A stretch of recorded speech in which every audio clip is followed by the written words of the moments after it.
पश्चिम बंगाल में हार के बाद टीएमसी नेताओं का हाल काफी बुरा हो गया है।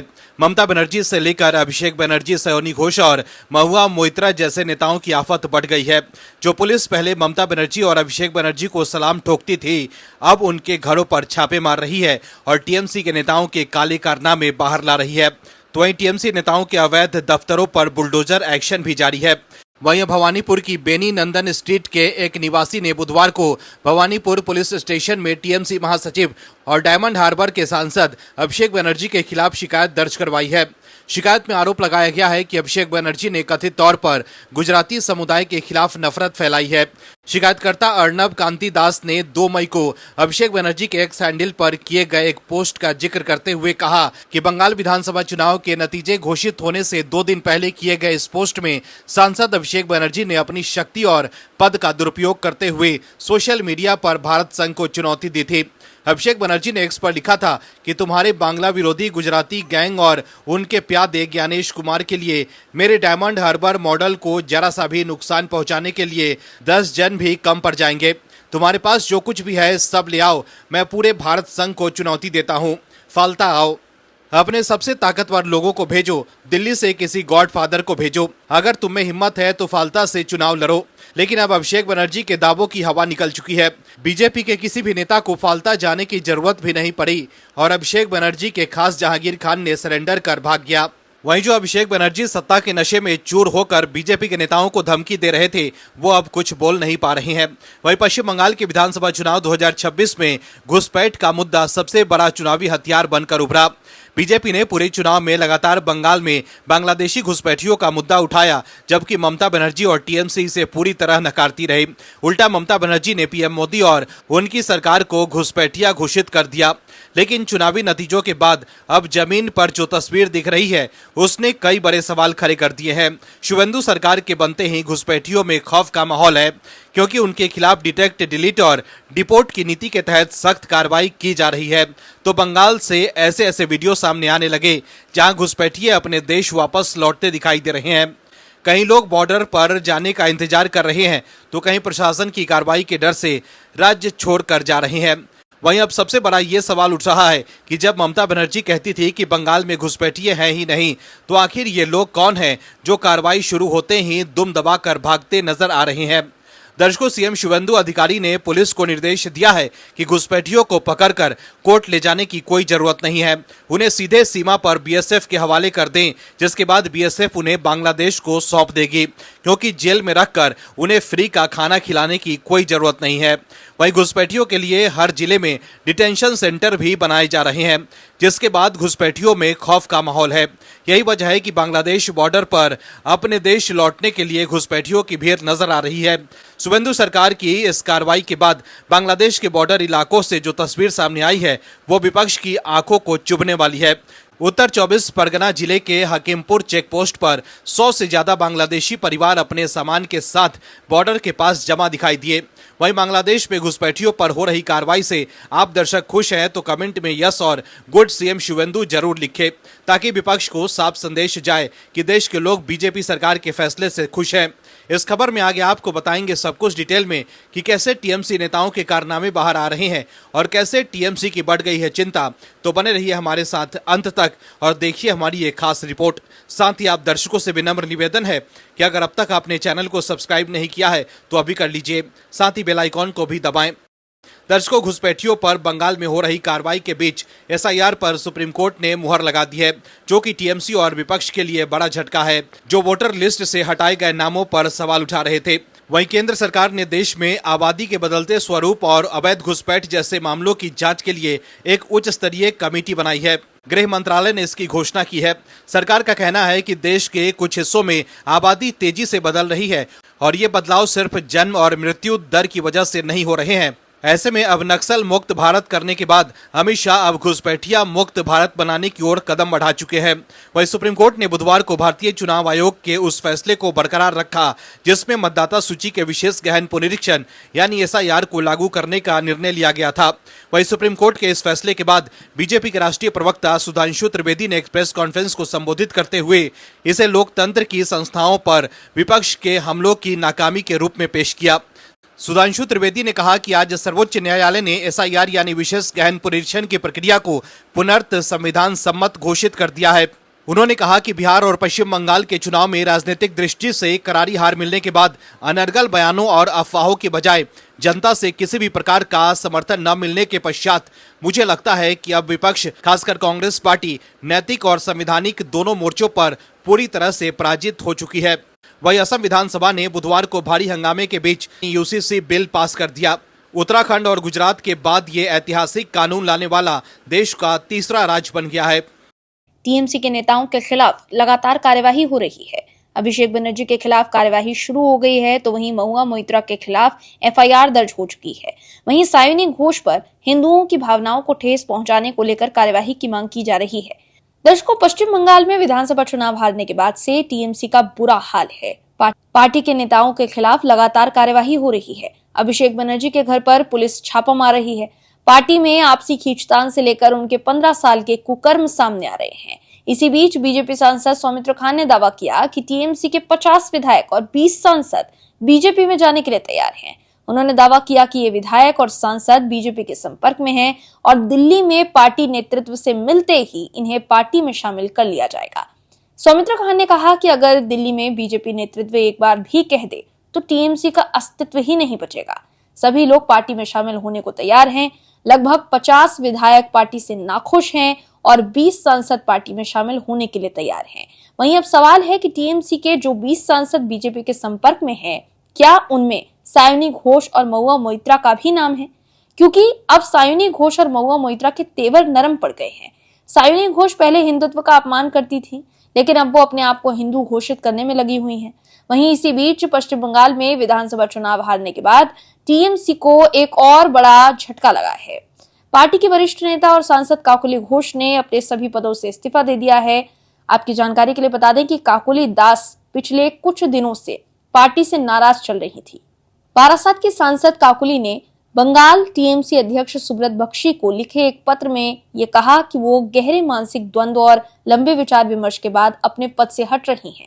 उन्होंने कहा कि वो टीएमसी नहीं छोड़ रही, वो बंगाल और वहां के लोगों के हित में एक आम कार्यकर्ता के तौर पर पार्टी से जुड़ी रहेंगी। अपने इस्तीफे के पत्र में काकोली ने पार्टी के कामकाज पर चिंता जताई। उन्होंने कई ऐसे विवादों का जिक्र किया जिन्होंने पिछले एक दशक में पश्चिम बंगाल की राजनीति को प्रभावित किया है। वहीं पार्टी में जारी कलह और बगावत के बीच पूर्व मुख्यमंत्री ममता बनर्जी के खिलाफ सिलीगुड़ी साइबर थाने में एक एफआईआर दर्ज की गई है। उन पर आरोप है कि उन्होंने 2025 में कोलकाता में आयोजित ईद कार्यक्रम के दौरान सनातन धर्म को गंदा धर्म बताया था। एफआईआर दर्ज होने के बाद से सोशल मीडिया पर वायरल हो रही वीडियो में उन्हें विवादित टिप्पणी करते सुना जा सकता है। वीडियो में वो कहती सुनाई दे रही हैं कि हम जानबूझकर एक गंदा धर्म जिसे जुमला पार्टी ने बनाया उसे नहीं मानते। ये शिकायत वकील रिंकी चटर्जी सिंह ने दर्ज कराई है। उनका कहना है कि इस बयान से हिंदू समुदाय की धार्मिक भावनाएं आहत हुई हैं। शिकायत में यह भी आरोप लगाया गया है कि टीएमसी के कुछ नेता पहले भी हिंदू धर्म को लेकर विवादित बयान देते रहे हैं। रिंकी चटर्जी सिंह ने दावा किया कि उन्होंने 2025 में भी शिकायत दर्ज कराने की कोशिश की थी, लेकिन उनकी बातें नहीं सुनी गई और उन्हें प्रताड़ना का सामना करना पड़ा। वहीं टीएमसी के दार्जिलिंग यूनिट के महासचिव और वकील अत्रि शर्मा ने भी बयान को अनुचित बताया है। पुलिस ने भारतीय न्याय संहिता की विभिन्न धाराओं के तहत मामला दर्ज कर जांच शुरू कर दी है। तो देखा आपने कैसे हिंदुत्व का अपमान करने की वजह से अब ममता बनर्जी के खिलाफ भी कार्यवाही शुरू हो गई है। ऐसे में जब ममता बनर्जी के खिलाफ कार्यवाही हो सकती है तो सायोनी घोष के खिलाफ क्यों नहीं? सायोनी घोष ने भी हिंदुओं का अपमान आपत्तिजनक पोस्ट सोशल मीडिया पर शेयर करके किया था, लेकिन अब कार्यवाही का डर सता रहा है। तो सायोनी घोष कह रही हैं कि उस वक्त वो 22 साल की लड़की थी और उन्हें ट्विटर चलाने नहीं आता था। किसी और ने उनका अकाउंट हैक करके आपत्तिजनक पोस्ट कर दिया था, जिसके लिए वो माफी मांग चुकी हैं। मगर सवाल यह है कि क्या जांच नहीं होनी चाहिए कि सायोनी घोष जो कह रही हैं वो सही है या फिर नहीं? क्योंकि वकील रिंकी चटर्जी ने ममता बनर्जी के खिलाफ जो शिकायत दी है उसमें यह आरोप लगाया गया है कि टीएमसी के कुछ नेता पहले भी हिंदू धर्म को लेकर विवादित बयान देते रहे हैं। ऐसे में क्या अब सायोनी घोष तक भी जांच की आंच पहुंचने वाली है? दर्शकों, चुनाव प्रचार के दौरान सायोनी घोष तो भगवान श्री राम का नाम लेने के लिए भी तैयार नहीं थी। ऐसे में क्या अब कार्यवाही की वजह से सायोनी घोष बदली सी लग रही हैं? दर्शकों, चुनाव में मिल रही करारी हार के बाद बिना कोई सबूत के राहुल गांधी वोट चोरी का आरोप लगा रहे थे। राहुल गांधी एटम बम फोड़ने की बात कर रहे थे, लेकिन उनका एटम बम फुस्की बम निकला।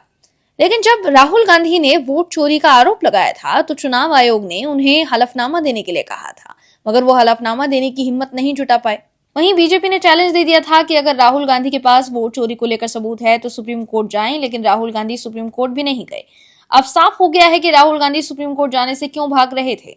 दर्शकों, जब चुनाव आयोग ने एसआईआर यानी विशेष गहन पुनरीक्षण की शुरुआत की तो राहुल गांधी ने वोट चोरी का आरोप लगाया और कहा कि एसआईआर के जरिए वोट चोरी की जा रही है। एसआईआर के खिलाफ राहुल गांधी और विपक्ष ने दिल्ली में मार्च भी निकाला था। राहुल गांधी ने बिहार में चुनाव से पहले यात्रा भी निकाली थी, लेकिन बिहार में कांग्रेस की करारी हार से साफ हो गया था कि राहुल गांधी जनता की अदालत में हार चुके हैं और अब कानून के मंदिर में भी राहुल गांधी हार ही चुके हैं। दरअसल सुप्रीम कोर्ट ने भारत निर्वाचन आयोग के उस फैसले को सही ठहराया है जिसके तहत बिहार में वोटर लिस्ट का स्पेशल इंटेंसिव रिवीजन शुरू किया गया था। चीफ जस्टिस सीजेआई सूर्यकांत की अध्यक्षता वाली बेंच ने यह फैसला दिया है कि एसआईआर प्रक्रिया को सिर्फ इसलिए गैर कानूनी कहकर रद्द नहीं किया जा सकता क्योंकि ये वोटर लिस्ट के आम रिवीजन की प्रक्रिया से अलग है। टॉप कोर्ट ने एसआईआर को एक वैध और संवैधानिक प्रक्रिया बताया है। सुप्रीम कोर्ट ने आगे कहा कि ये प्रक्रिया कानूनी तौर पर सही है। सुप्रीम कोर्ट ने कहा कि संवैधानिक व्यवस्था और जन प्रतिनिधित्व अधिनियम के तहत निर्वाचन आयोग को मतदाता सूची का विशेष गहन पुनरीक्षण करने का अधिकार है। बिहार में निर्वाचन आयोग द्वारा मतदाता सूचियों के विशेष गहन पुनरीक्षण को चुनौती देने वाली याचिकाओं पर सुप्रीम कोर्ट ने बुधवार को यह बात कही। ऐसे में सुप्रीम कोर्ट ने बिहार एसआईआर पर आपत्ति वाली याचिका को खारिज करते हुए साफ साफ कहा है कि चुनाव आयोग ने किसी भी कानून का उल्लंघन नहीं किया है। एसआईआर कवायद पूरी तरह वैध है, ये प्रक्रिया पूरी तरह सही है। ये कहकर एसआईआर की वैधता पर सुप्रीम कोर्ट ने मुहर लगा दी है।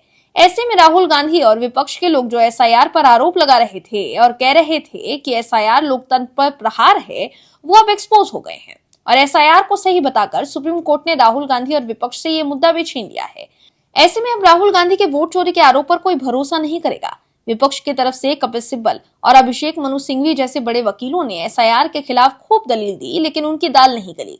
सुप्रीम कोर्ट ने माना कि चुनाव आयोग ने एसआईआर कराने के पीछे के जो कारण बताए वो उचित थे। इनमें 4 दशक से ज्यादा समय से व्यापक गहन पुनरीक्षण न होना, लगातार नाम जुड़ने और हटने से संभावित गड़बड़ियां पैदा होना, तेजी से शहरीकरण और लोगों का पलायन शामिल है। कोर्ट ने कहा कि इन परिस्थितियों में मतदाता सूची की शुद्धता बनाए रखना बेहद जरूरी था। वहीं सुप्रीम कोर्ट के फैसले पर बीजेपी की पहली प्रतिक्रिया सामने आई है। बीजेपी प्रवक्ता प्रदीप भंडारी ने कहा है कि राहुल गांधी और कांग्रेस पार्टी एक्सपोज हो गई है। उन्होंने एक्स पर पोस्ट कर लिखा कि सुप्रीम कोर्ट ने एसआईआर प्रक्रिया को वैध और संवैधानिक घोषित किया। ये स्पष्ट है कि राहुल गांधी और कांग्रेस ने शुरू से ही इसका विरोध किया क्योंकि वो भारतीय मतदाताओं के साथ नहीं बल्कि अवैध घुसपैठियों के साथ खड़े थे। ये सही मायने में एक राष्ट्र विरोधी कृत्य था। क्या राहुल गांधी आज भारतीय लोकतंत्र को बदनाम करने के लिए माफी मांगेंगे? तो देखा आपने कैसे एसआईआर पर राहुल गांधी को सुप्रीम कोर्ट से झटका लगा है।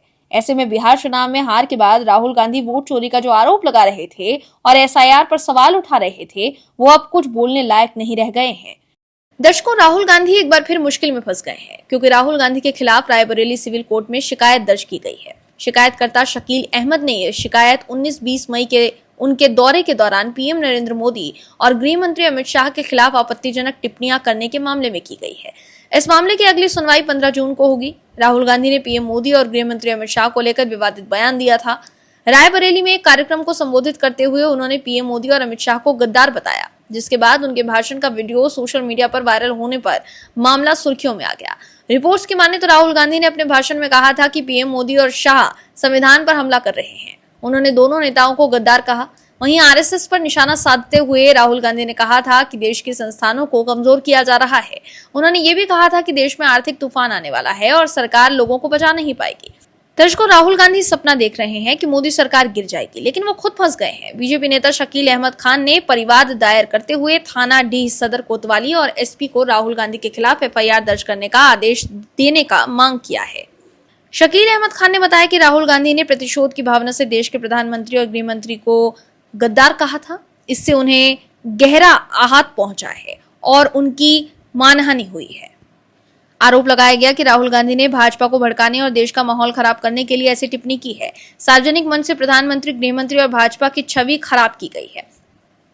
परिवादकर्ता मोहम्मद शकील ने बताया कि राहुल गांधी के बयान से जिले के लोगों की भावनाएं आहत हुई हैं। वहीं दूसरी तरफ राहुल गांधी ने कांग्रेस की गलती को स्वीकार किया है।